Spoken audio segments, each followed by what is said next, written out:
Joining us now to break down election night, Dr. Chris Cooper, political science professor at Western Carolina University. Chris, always a pleasure to have you on. Thank you for this. As you look at last night, some of the drama, some expected, some not. What's your takeaway? I mean, the Trump endorsement matters. It's important, but clearly it's not enough. We're talking about 13,000 votes separating these folks, and that Abbott obviously had that Trump endorsement. So in some ways, it's the endorsement that didn't bark, right? I think this is sort of the outcome we might have expected, even if Trump hadn't gotten into it. I don't think that means Trump's losing the Republican Party by any stretch. But I think what it does mean is maybe Trump's endorsement doesn't mean as much in statewide contests as it does in federal ones. Okay, so we've got endorsements also for from Nancy Mace and Josh Kimbrell on the Wilson side of the camp. So how do these two candidates go about for the next 2 weeks getting support from voters who really cast their ballot for someone else?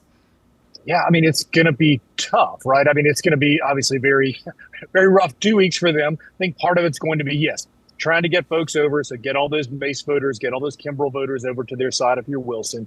But it's also about mobilization. I mean, primary turnout's always low, right? Runoff turnout is even lower than that.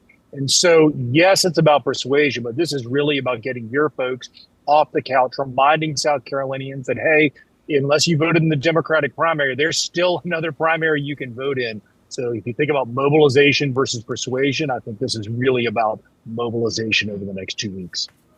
Chris, we were just looking at the four candidates that were there.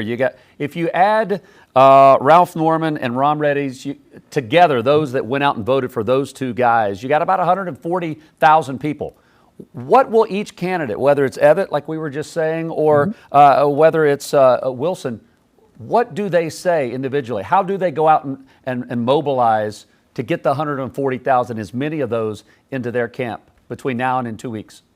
You know, I think if you've got an endorsement like Wilson does from Mace's folks, some of this kind of takes care of itself, right? You just want to communicate that to the Mace voters if you're Wilson. And if you're Abbott, I think you don't worry so much about that. You say Trump, Trump, Trump. And I believe that is what she has been doing, sort of hoping that these Trump voters, who oftentimes are actually not the most consistent voters, that they're the ones who still show up in the runoff. So runoffs are weird deals, right? They only really exist in the South and in 2 other states. They're not on most voters' radar screens. The rules are kind of complicated. So it's a communication and an education strategy as much as it's one about anything else. Yeah, it's really a marathon for everyone in South Carolina. So as we start to look at primaries going on in other parts of the country, we see the midterms starting to take shape. What stands out, if anything, to you about kind of where things are heading?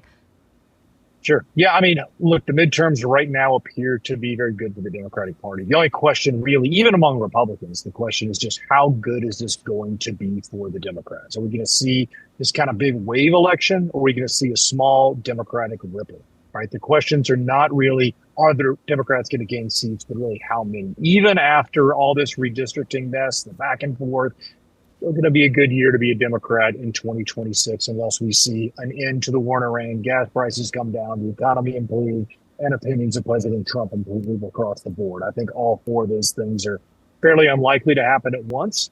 So, look, it's going to be a good day for the Democrats. The question is just how good. Dr. Chris Cooper, again with Western Carolina University. Typically, we talk to you via Zoom in your office. Yep. You are clearly not. Matter of fact, you have the best office I've ever seen. You really do. I wanted to point out that's not a fake screen. No, right? That's not live virtual. From the Nantahala Nature Center there. So we appreciate you this morning. Nature or no nature. It is beautiful. Enjoy your time up there. Thanks so much, Chris. Thanks for having me.